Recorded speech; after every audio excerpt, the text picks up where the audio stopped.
Hai Sobat Klimato, gimana nih kabar kalian hari ini? Semoga selalu diberi kesehatan ya. Nah, sebelumnya aku ucapin selamat datang di podcast Klimato yang akan menjadi wadah teman-teman tim Equinox untuk mengajak kaula muda ikut serta dalam isu perubahan iklim dengan cara yang seru pastinya.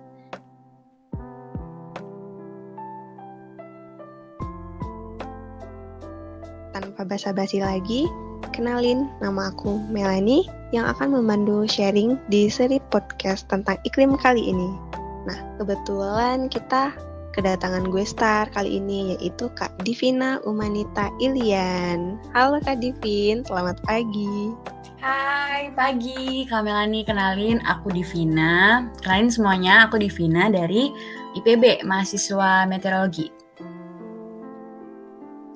Halo Kak Divin, salam kenal ya. Apa kabar nih Kak? Baik. Nah Kak Divin sekarang lagi sibuk apa nih? Sibuk ini sih paling nyusun penelitian buat tugas akhir, terus ini juga ngurusin GCI juga, Generasi Cerdas Iklim. Wah, aktif banget nih ya kayaknya Kak Divin. Enggak juga. Oke nih Kak, sebelum kita sharing lebih jauh, pasti kan Kak Divin sebagai mahasiswa meteorologi udah sering banget dicekokin tentang apa itu iklim. Nah, kalau menurut Kak Divin sendiri, iklim itu apa sih dan apa masalah yang saat ini sedang terjadi terkait iklim? Oke. Jadi kalau secara definisi ya, iklim itu tuh sebenarnya bisa kita bilang sebagai kondisi cuaca yang terjadi di suatu daerah yang luas gitu dan berkaitan dengan periode waktu yang panjang. Nah, contohnya kalau Indonesia bisa kita kategorikan sebagai beriklim tropis, negara beriklim tropis gitu.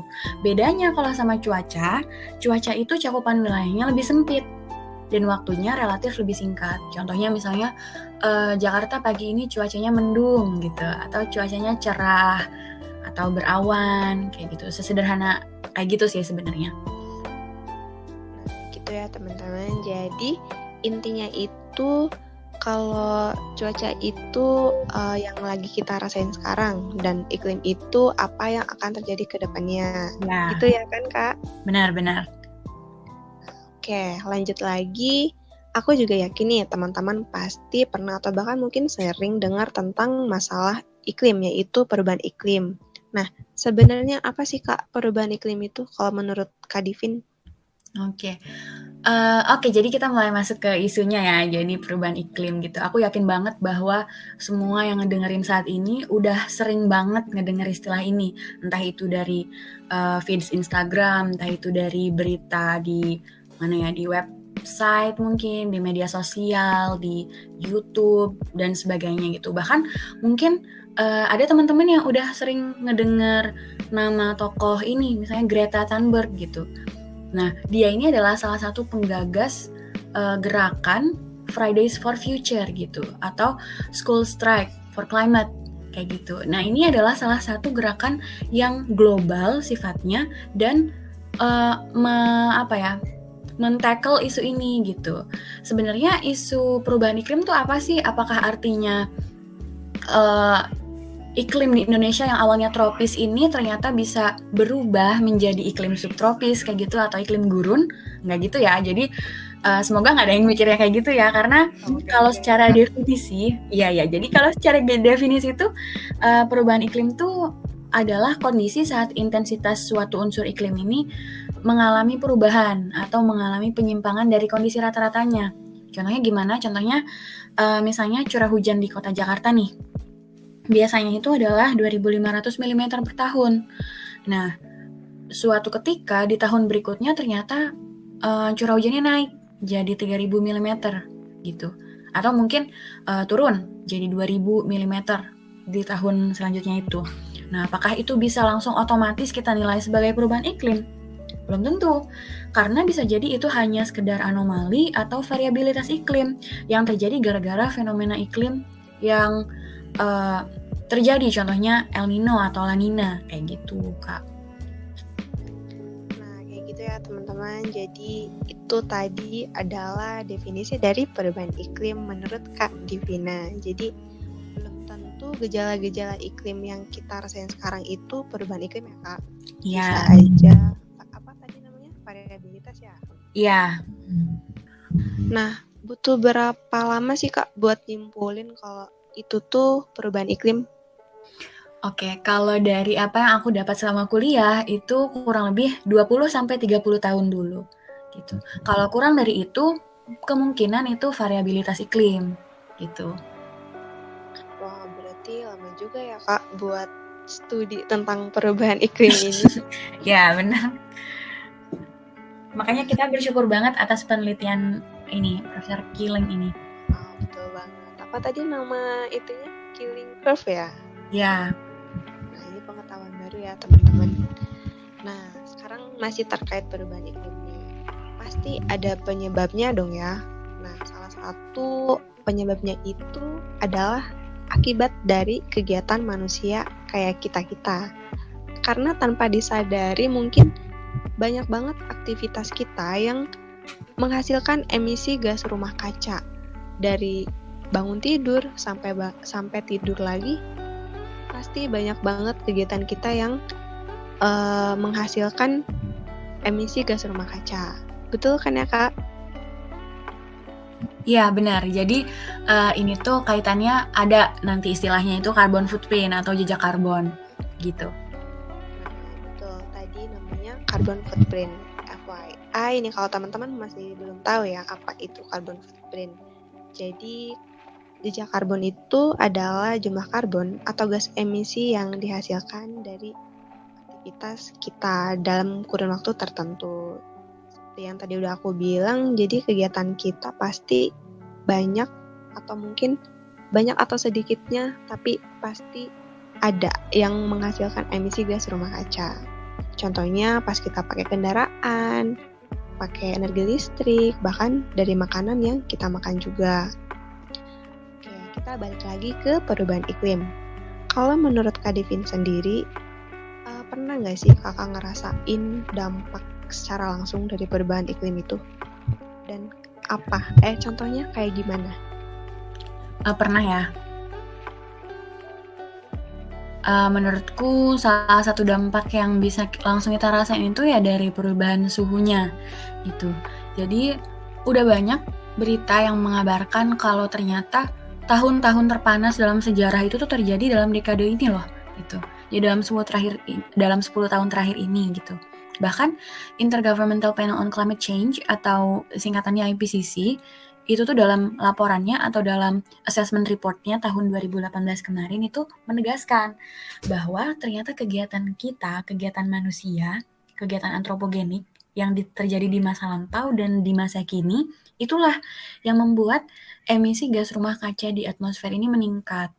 Itu yang kemudian menyebabkan naiknya suhu global. Gitu. Nah, laju peningkatan suhu permukaan rata-rata ini tuh sekarang menyentuh angka 1 derajat Celcius loh. Dan bahkan diperkirakan akan terus naik sampai 1,5 derajat Celcius antara tahun 2030 sampai 2052 kalau seandainya peningkatan gas rumah kacanya masih sama kayak sekarang gitu. Jadi ya nggak heran kalau misalnya sekarang ini kerasanya makin panas. Gitu. Ya, Kak.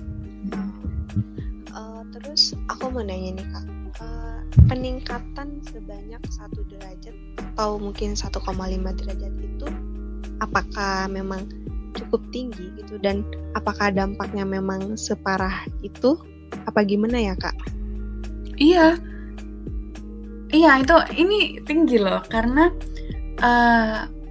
peningkatan suhu ini kan adalah salah satu faktor cuaca dan faktor iklim yang esensial ya untuk kehidupan manusia. Kayak kita pasti punya pola pertumbuhan dan pola perkembangan yang mengikuti suhu yang optimal gitu. Nah, selain itu hewan-hewan dan tumbuhan juga otomatis tumbuh menyesuaikan dengan suhu optimal mereka gitu. Jadi kalau seandainya terjadi perubahan yang signifikan, bahkan bisa sampai 1 derajat atau sampai 1,5 derajat Celcius ini, otomatis yang lain juga akan terpengaruh kayak gitu. Gitu ya Kak. Nah, ternyata mungkin bagi orang yang awam peningkatan 1 derajat atau 1,5 derajat itu mungkin cuma 1 derajat mungkin ya Kak bikinnya kayak gitu. Tapi Iya. ternyata dampaknya itu bisa separah itu ya Kak, mempengaruhi kehidupan kita di bumi ini. Iya, benar-benar. Bahkan ini kalian pernah mikir juga nggak sih kalau ternyata bencana alam yang kita lihat atau mungkin pernah kita alamin sendiri itu juga dampak dari perubahan iklim gitu. Contohnya utamanya bencana hidrometeorologi ya, kayak banjir, longsor, kekeringan, atau cuaca ekstrim yang sering terjadi itu ya mungkin sebenarnya emang banyak faktor pemicu bencana tersebut, tapi kita juga harus ingat kalau perubahan iklim juga merupakan salah satu driving factor dari bencana-bencana itu gitu. Nah, kalau itu kan tadi dampak ke lingkungannya ya Kak. Ada lagi nggak sih dampak lain misal ke bidang yang lain? Oh ya. Ada. Contohnya ke kesehatan misalnya, ke kesehatan manusia ya. Nah, perubahan iklim juga mempengaruhi kesehatan manusia. Gimana caranya? Lewat penyebaran penyakit yang biasanya memiliki vektor, yaitu lewat hewan atau lewat binatang. Contohnya malaria. Malaria ini kan melalui vektor yaitu nyamuk ya, Anopheles gitu. Nah, dengan adanya kenaikan suhu global, maka nyamuk malaria sebagai vektor penyakit ini yang suka berkembang dengan wilayah-wilayah yang suhunya ini cenderung tinggi, otomatis akan mencari wilayah yang lebih cocok gitu dengan suhu optimal perkembangannya gitu kan. Sehingga akan terjadi pergeseran dari penyebaran malaria itu. Kalau kayak gitu kan jadi repot ya. Apa masih mau kalau misalnya udah ketahuan akibatnya kayak gitu? Apa kita masih mau nih nyepelein isu tentang perubahan iklim ini? Pastinya enggak lah ya. Enggak dong ya Kak, pastinya. Iya. Kalau udah tahu dan paham apa dampaknya, dan itu baru dari ke bidang lingkungan dan kesehatan ya. Dan pasti banyak aspek lain atau mungkin bidang lain yang juga terkena dampaknya itu ya Kak. Iya benar, banyak sekali. Nah, sebagai generasi milenial, sebagai kaula muda, dan kita tentunya harus lebih aware dan peduli nih ya Kak terkait isu-isu lingkungan, contohnya kayak perubahan iklim tadi. Dan sebetulnya kita juga bisa loh untuk mengurangi dampaknya. Contohnya itu kita bisa mulai dari hal-hal yang kecil, tapi harus dilakukan dengan konsisten dan biar bermanfaat tentunya. Contohnya kita bisa hemat air, hemat listrik, ngurangin penggunaan plastik. Terus kalau misal udah charger HP, jangan lupa dicabut ya chargernya, dan habisin makanan, dan biar nggak jadi food waste juga. Terus kita juga bisa dengan mengurangi konsumsi daging atau makanan lain yang punya jejak karbon yang tinggi. Terus kalau mau pergi-pergian, mending naik kendaraan umum aja atau sepedaan aja biar lebih sehat sekalian gitu. Setuju. Selain itu, ada nggak kira-kira tips dari Kak Divin tentang gimana sih cara kita biar bisa lebih aware dan juga peduli sama perubahan iklim? Oke. Jadi setuju banget ya aku sama apa yang dijelasin sama Kak Melani tadi. Sebenarnya ada masih banyak banget hal-hal kecil yang mudah dan bisa kita lakukan gitu. Jadi menurutku salah satu masalah yang memperlebar gap informasi tentang isu perubahan iklim ini tuh adalah kita ini cenderung memiliki mindset kalau iklim itu adalah sesuatu yang sangat jauh gitu. Kayak sesuatu yang terlampau luas dan global gitu, sehingga kadang kita ini ragu, kita ini bimbang gitu, apa iya sih tindakan-tindakan yang aku lakukan sehari-hari itu bisa sih mengakibatkan iklim di dunia ini jadi berubah gitu. Nah, terus kan ada nih penjelasan saintifik yang diberikan oleh banyak banget ilmuwan ya, mungkin lewat video YouTube. Ininya kan udah banyak banget nih kampanye tentang perubahan iklim ini. Akhirnya mungkin kita setuju bahwa ternyata memang kita juga bisa ikut andil dalam menyebabkan perubahan iklim ini. Kalau udah kayak gitu, kita juga bisa bimbang dengan solusi yang bisa kita berikan gitu. Sebenarnya solusi kayak gimana sih yang individu-individu kayak kita nih bisa lakukan kayak gitu. Makanya dari masalah itu, makin kesini biasanya environmental movement atau gerakan-gerakan lingkungan yang ada, ini mulai memilih untuk mengkampanyekan isu perubahan iklim itu lewat pendekatan yang lebih sempit atau lebih spesifik. Contohnya gimana? Misalnya, dengan mulai mengkampanyekan untuk menghabiskan makanan di piring kita gitu, atau zero food waste. Kan sekarang udah banyak tuh kayak gerakan piring bersih, ambil makanan secukupnya, kayak gitu. Atau contohnya gerakan bawa tumbler atau naik transportasi umum misalnya, atau ajakan untuk mindful thrifting. Sekarang kan udah naik juga nih, udah mulai ngetren nih thrifting lagi gitu. Kalau kita mulai dengan pendekatan-pendekatan yang spesifik kayak gitu, baru kemudian kita masuk ke isu yang mendasari kegiatannya, yaitu iklim, menurutku itu bisa lebih realistis dan lebih tepat sasaran. Karena apa yang terjadi atau apa yang sedang dilakukan itu bisa kita lihat dan bisa kita kerjakan secara langsung di kehidupan sehari-hari gitu. Terus contohnya juga buat makanan ya. Misalnya kita bisa aja bilang kalau kita harus mengurangi jejak karbon dari pola hidup kita. Ini juga bisa kita terapkan pendekatan yang sama dengan mengajak untuk memanfaatkan pangan yang paling dekat dengan rumah. Atau hindari makanan impor. Mulai menanam dan masak sendiri, ini ya makan di rumah aja, ya intinya kayak gitu. Nah, kalau udah kayak gitu, baru kita juga bisa mulai merambah ke kegiatan-kegiatan lain yang lebih kompleks. Kayak mulai aktif di